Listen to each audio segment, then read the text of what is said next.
ও আল্লাহর বান্দা নবীর উম্মত, মুসলমান ঘরে জন্ম নিও, ইসলামের ঘরে জন্ম নিও। তুমি আল্লাহ রসুলের হুকুম মতন চলতেছো না, দিনের পথে চলতেছো না, দিন ভাল লাগতেছে না। তুমি ইহুদি খ্রিস্টান নাস্তিক, ওদের ধর্মের কালচার তুমি পালন করতেছো। তুমি কি নবীকে ভালোবাসো?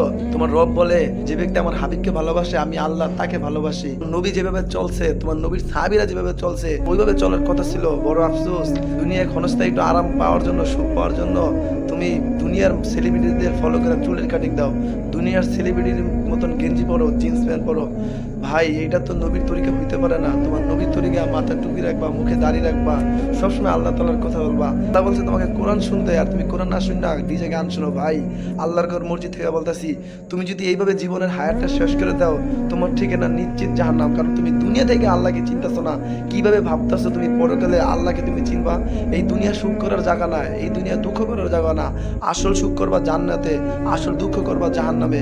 এই দুনিয়ায় পাঠাইছে আল্লাহর গোলামি করার জন্য, আর দুনিয়া রং তামাশা পাইয়া তোমার রবের হুকুমগুলো ছেড়ে দিতেছো। প্রতিদিন তোমাকে মসজিদ থেকে ডাকে আল্লাহু আকবার, আল্লাহু আকবার, আল্লাহ বড়, আল্লাহ বড়।